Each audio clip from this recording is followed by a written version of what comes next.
دیہی علاقہ ہے، یہاں پر یہ بچوں کو مفت تعلیم دے رہے ہیں کئی سالوں سے، جس میں دینی اور دنیاوی تعلیم ہے، یہ اکیلے یہ تعلیم دے رہے ہیں۔ انہوں نے کہا جی نہیں آ سکتے تو پھر آپ یا قرآن پڑھا لیں یا آپ پھر جاب کر لیں۔ تو میں نے کہا جی یہ میرا ریزائن ہے، میں قرآن پہ ہی آؤں گا۔ الرحمن علم القرآن۔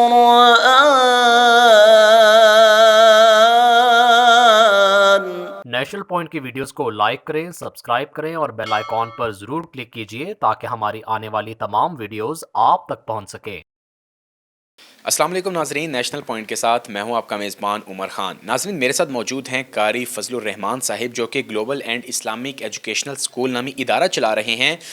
دیہی علاقہ ہے، یہاں پر یہ بچوں کو مفت تعلیم دے رہے ہیں کئی سالوں سے، جس میں دینی اور دنیاوی تعلیم ہے، یہ اکیلے یہ تعلیم دے رہے ہیں۔ اور ان کا کہنا ہے کہ میں یہ محنت کئی سالوں سے کر رہا ہوں، اور میرا مقصد ہے کہ جو بچے ہیں اور اس کے علاوہ جو عام بچے ہیں، یا اس کے علاوہ جو بچے گھروں میں کام کرتے ہیں یا ڈیفنس میں جو لوگ اپنے بچوں کو، کام کرنے والے بچوں کو گھر میں چھوڑ جاتے ہیں، ان کو بھی یہاں پر لا کے تعلیم دی جاتی ہے۔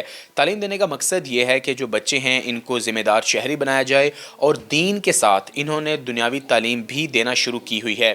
اس میں بچے ہیں، خواتین ہیں، اور جو کچھ لڑکیاں ہیں وہ یہاں پر بچوں کو تعلیم دیتی ہیں۔ جو تعلیم دینے کا معیار ہے وہ بالکل ایک عام اسکول کی طرح ہے، لیکن خاص بات یہ ہے کہ یہاں پر فیس بالکل وصول نہیں کی جاتی، بلکہ بچوں کو فری ربر اور اس کے علاوہ پینسلز اور یونیفارم تک بچوں کو مفت فراہم کیا جاتا ہے۔ تو آئیے ان سے بات کرتے ہیں کہ یہ کتنے سال سے کام کر رہے ہیں اور ان کا آگے کیا پلان ہے۔ السلام علیکم۔ وعلیکم السلام ورحمۃ اللہ۔ سر یہ بتائیے گا، یہ جو تعلیم ہے بچوں کو آپ کتنی دیر سے دے رہے ہیں؟ سب سے پہلے تو میں آپ کا بے حد مشکور ہوں کہ آپ یہاں تشریف لائے ہیں، اور ایک غریب بستی کی طرف آپ نے جو ہے اپنا نگاہیں ڈالی ہیں۔ تو میں تعلیم تو کافی عرصے سے دے رہا ہوں، 20-25 سال سے میں پڑھا رہا ہوں۔ مختلف اسکولوں میں نے اسلامیات پڑھائی ہے، اور قرآن پاک کی تعلیم بھی ساتھ ساتھ دی ہے۔ اور میں اسکولوں میں پڑھاتے پڑھاتے میں نے محسوس کیا کہ میں ایک اپنا ادارہ بنا سکتا ہوں۔ تو میں نے یہ پہلے ناظرہ کی کلاس شروع کی ہے، ناظرہ کے بعد پھر میں نے حفظ کی طرف آیا ہوں، اور یہاں تقریباً 12 سال ہو گئے ہیں مجھے یہ پڑھاتے ہوئے حفظ کا۔ تو اس سال سے مطلب یہ تقریباً 6-7 سال سے ہم یہ پڑھا رہے تھے، تو میں نے یہ محسوس کیا کہ ان بچوں کو ساتھ اسکول کی تعلیم دی جائے، جو بہت ضروری ہے۔ بچے پڑھ جاتے ہیں، حفظ کر جاتے ہیں، لیکن وہ اسکول کی ایجوکیشن میں پیچھے رہ جاتے ہیں۔ تو میرا جو مین مقصد تھا کہ یہ بچے حافظ بھی ہوں، اور ساتھ ان میں انجینئر بھی ہوں، ڈاکٹرز بھی ہوں، اور یہ آگے جا کے کسی اچھے محکموں میں جاب بھی کر سکیں۔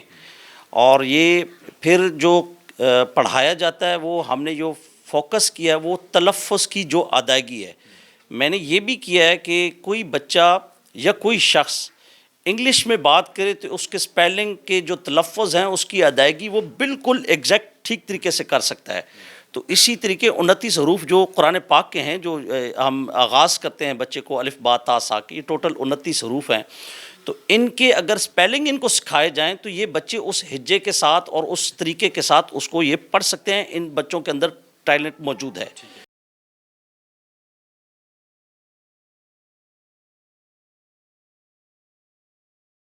تو پہلے میں ایز اے اکیڈمی جو ہے وہ ان بچوں کو ساتھ ساتھ وہ پڑھاتا رہا ہوں۔ میں خود بھی پڑھاتا رہا ہوں، میری سسٹر ہیں، میری وائف ہیں، ہم سب مل کے، میری اپنی بہنیں جو ہیں وہ ساتھ ہمارے ساتھ مل کے ہم نے ان کو ایجوکیشن دینا شروع کر دی۔ پھر اس کے بعد جو ادارہ میں نے بنایا، تو یہ کچھ لوگ یہاں میں، چونکہ ڈیفنس سوسائٹی ہے ارد گرد، کافی ساری سوسائٹیاں ہیں، لوگ دیہی علاقوں سے آئے ہوئے ہیں، کوئی کہاں سے غریب غربا لوگ آئے ہوئے ہیں۔ تو وہ جو ہے بچے گھر چھوڑ جاتے تھے اور باہر تالا لگا جاتے تھے۔ وہ صبح جاتے تھے، شام کو آتے تھے، بچے بھوکے ہیں، پیاسے ہیں، کیا ہے، یہ کوئی خیال نہیں آیا۔ تو ایک بچہ یہاں پہ جب میں آ رہا تھا تو وہ بھوک سے رو رہا تھا، یہ میرے بالکل سامنے ہمسائے ہیں، ان کا بچہ رو رہا تھا۔ میں نے مسز کو، پھر ہم ڈرتے بھی تھے کہ خدا نخواست کسی بچے کو کچھ ہو گیا تو یہ ہمارے اوپر بھی آئے گا۔ ہم نے ان کا خیال رکھنا شروع کر دیا۔ پھر ان کے ماں باپ کو یہاں پہ بلا کے میں نے کہا جی آپ بچے گھر چھوڑ کے چلے جاتے ہیں، حالات خراب ہیں، مطلب طرح طرح کے لوگ آتے ہیں، تو یہ آپ نے کیا وہ کیا ہوا ہے۔ تو اس چیز کو ہم نے دیکھتے ہوئے میں نے کہا کہ ان کو کسی نہ کسی بہانے ایجوکیشن کی طرف کھینچ لیا جائے۔ اور سکول سے زیادہ اس وقت جو ہے اس علاقے میں آپ وزٹ کر لیجئے گا، ابھی بھی اس وقت آج ورکنگ ڈے ہے، سارے سکول کھلے ہوئے ہیں، سب سکولوں میں تعلیم جاری ہے. آپ کو سکول سے زیادہ یہاں پہ گیموں میں بچے نظر آئیں گے. اچھا سر، مجھے یہ بتائیے گا کہ آپ بتا رہے ہیں کہ آپ کی بیوی، بہن اور بھائی اور ایون آپ بھی بچوں کو فری تعلیم دے رہے ہیں، تو سر اتنی ٹف روٹین میں ایک بچوں کو مفت تعلیم دینے کا جو بیڑا آپ نے اپنے سر اٹھایا ہے، مشکل نہیں آتی کہ لوگ تو آج کل ہزاروں لاکھوں میں فیسیں لیتے ہیں جو مختلف اسکول والے ہیں، تو آپ پوری فیملی اس کام کے لیے بچوں کو مفت تعلیم دے رہے ہیں، تو اس پہ کیا کہیں گے آپ، اور آگے آپ اس کام کو کہاں لے کے جانا چاہتے ہیں؟ اس کو جب ہم نے شروع کیا تھا تو میں نے کہا جی جب ہم فری ایجوکیشن دینا شروع کریں گے تو ہر بندے کی خواہش ہوتی ہے، تو میری بھی خواہش تھی کہ شروع سے کہ میں ایک اچھا ادارہ، حفظ کی کلاس تو تھی، ناظرہ میرے پاس تھی، اور میں چاہ رہا تھا کہ میرا ایک اچھا ادارہ بھی. پھر میں نے جب اکیڈمی بنائی تو مجھے بہت اچھا رسپانس ملا، اور اس میں نے میکسیمم 200 روپے فیس رکھی، اور جو ارد گرد کے سکول تھے انہوں نے بڑے جناب اس پہ آواز اٹھائی ہے کہ جی 200 روپے میں کیا، یہ 100 روپے میں. میں نے کہا یار 200 روپے چلیں کچھ نہ کچھ اس سے چلیں ہمارا بل پے ہو جاتا تھا. کچھ اس طرح میرے اپنے دوست تھے، چونکہ میں خود ایک اچھے ادارے میں جاب بھی کرتا رہا ہوں، تو میں نے ریزائن کر دیا. مجھے انہوں نے کہا جی میرے پاس حفظ کی کلاس شروع سے تھی تو میری وہ شفٹیں چینج ہوتی تھی، تو میں نے کہا جی میں ایوننگ شفٹ میں نہیں آ سکتا، چونکہ سیکنڈ ٹائم میں قرآن پڑھاتا ہوں. تو مجھے ایک افسر کہنے لگے کہ آپ دونوں میں سے ایک کام کر لیں.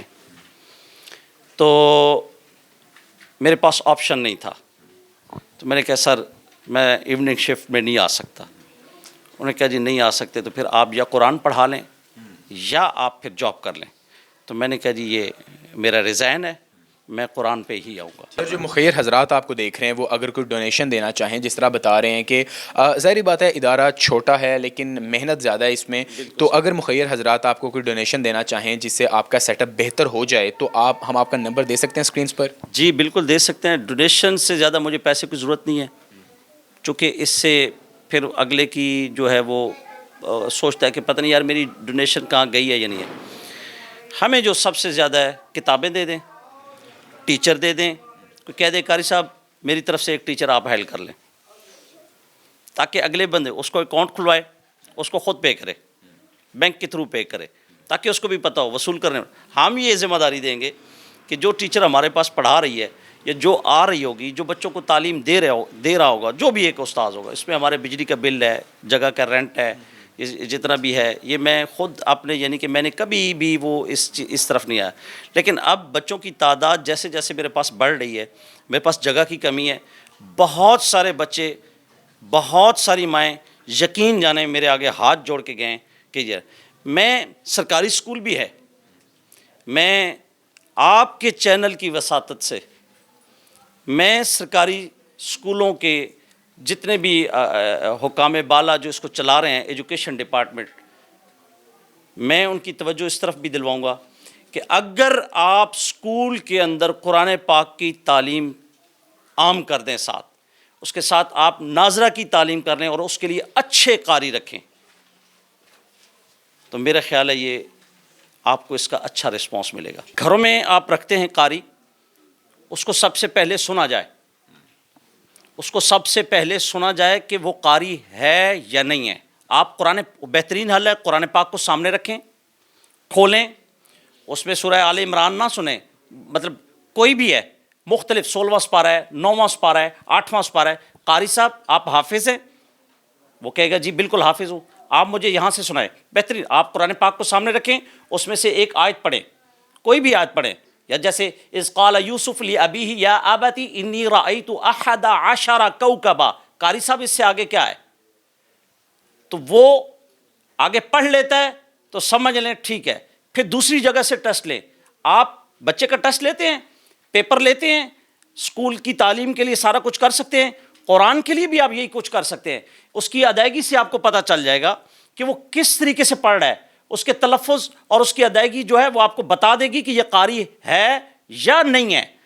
اس لیے جو آپ کے پاس ٹی وی پہ خبریں آتی ہیں، جو اخبارات میں آپ نے دیکھتے ہیں، وہ غلطی آپ کی ہوتی ہے کہ آپ چیک نہیں کرتے ان کو.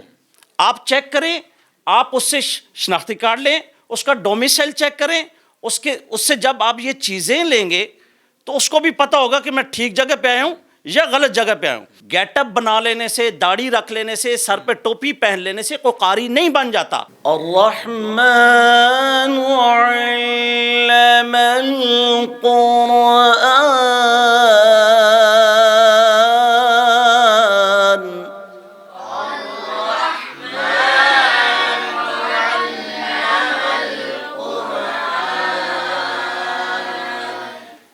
خلق الإنسان علمه البيان.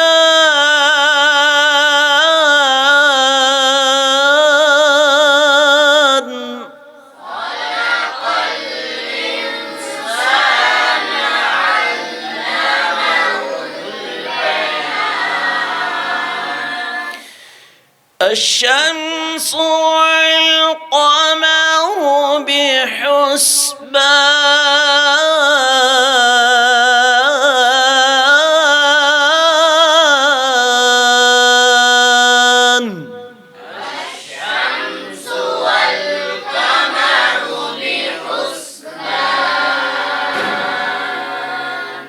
والنجم والشجر يسجدان.